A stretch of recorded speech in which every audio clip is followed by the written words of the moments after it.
What's going on, YouTube? Today I wanted to talk about what's going on in Washington, D.C. today. It is the 6th of January and the U.S. presidential election is finally coming to an end.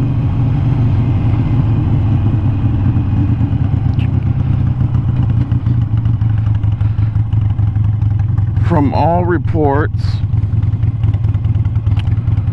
from news outlets to private sources, and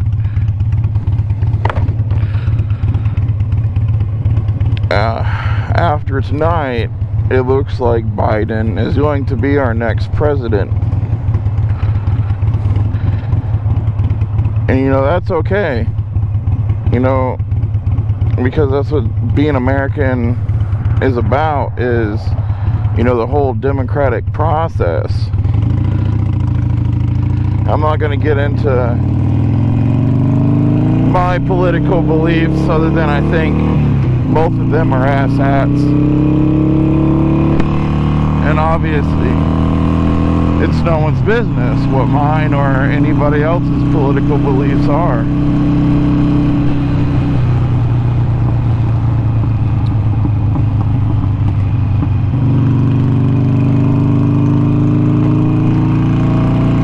Trying to find my sun visor lever.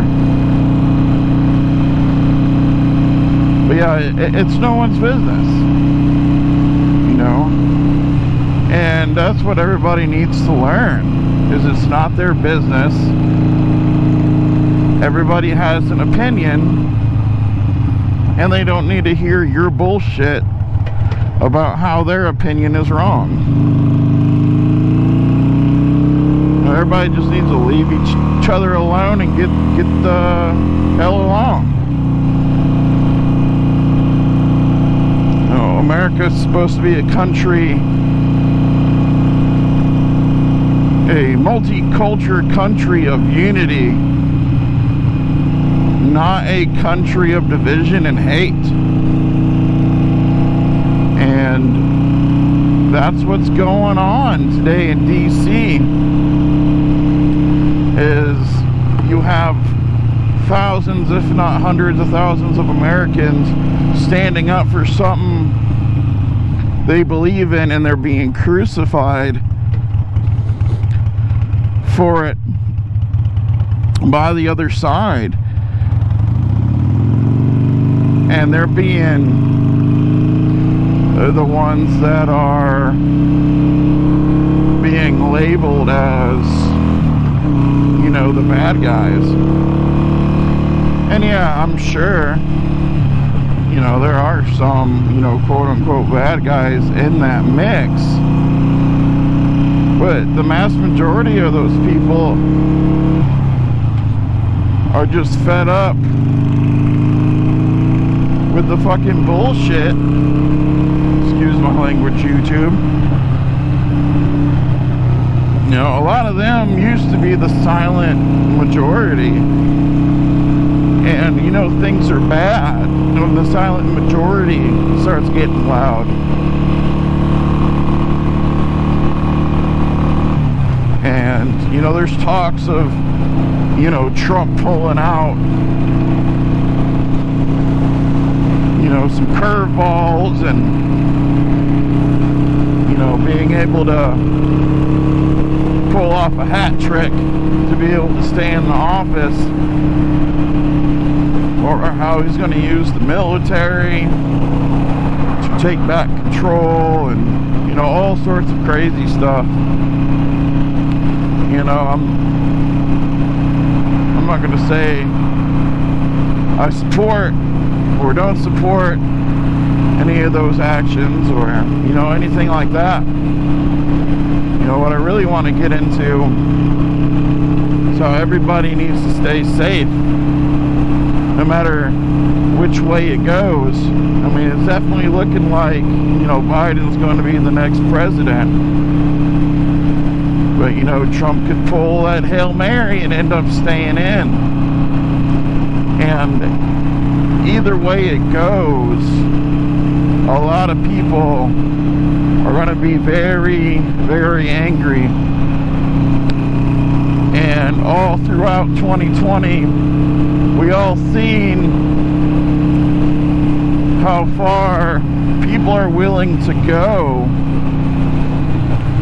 And, you know, isolated parts of the U.S. when they're, you know, very angry over something. We've had the riots,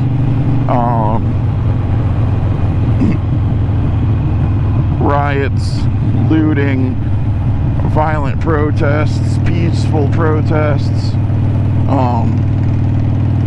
siege of cities.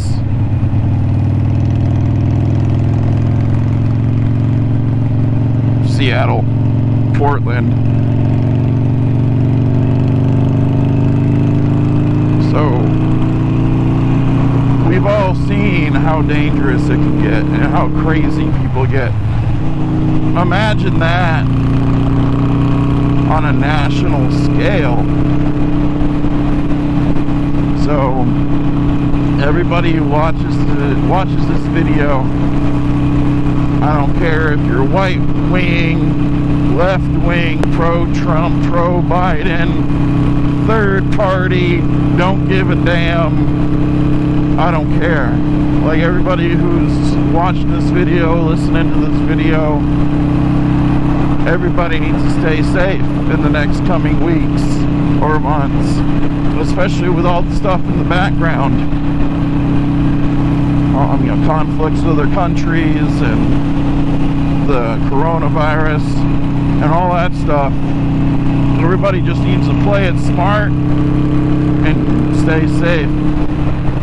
It goes back to a couple of my other videos talking about being a gray man, situational awareness, and mental fortitude. Tonight I ask, or right now, and, you know, tonight, you know, just take a few minutes out of your time to just go over a game plan of what you're going to do if the shit hits the fan tonight, tomorrow, over the weekend, next week. You know, just please take a few minutes and just go over a plan on what you're going to do if, you know, violence or martial law or anything like that happens in your areas, especially to everybody who lives in a city, major city, small city, it doesn't matter. Typically, cities, big or small, are where these things pop off at. And the people who live there are in the most danger of getting caught in the crossfire. So yeah, just take a couple minutes.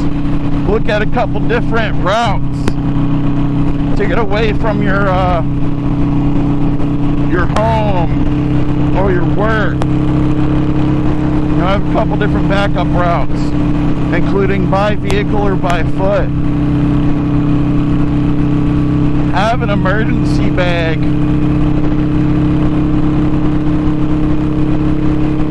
with, you know, a couple extra changes of clothes, some food for a couple of days,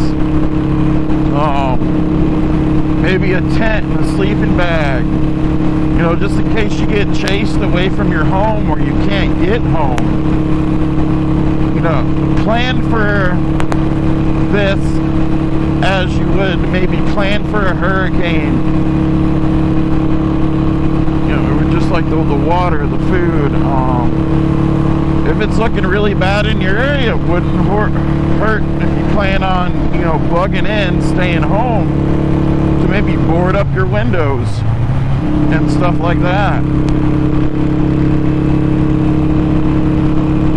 Just take stock of the food in your house. Fill up some water jugs. Check your generator if you have one. If you have a few bucks, you know, go get another generator, or go get a generator. You never know what's going to happen. Shit can literally hit the fan, and we get put into a complete lockdown where they cut power, they cut utilities, they cut communications. So just make a list of different routes you can get home or get away from your home, get away from work, on foot and by car. Pack a bag with essentials, cash. If you believe in it and you're allowed to do it, make sure you have some sort of firearm with extra ammunition. You know, because you never know what's going to happen. And please, if it's not your fight, do not get involved. Just like Kyle Rittenhouse. I don't condemn him for his actions or the fact that he killed 2 people and wounded another. But he shouldn't have been there in the first place. It wasn't his fight.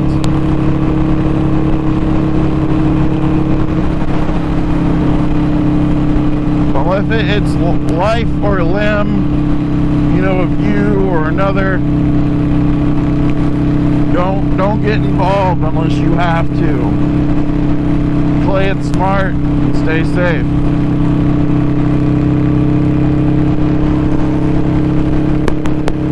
I think I'll end it there. You know, just make a plan, gather up your supplies, keep your head on a swivel, stay safe, God bless. And what have you done today to get out of the den? Peace.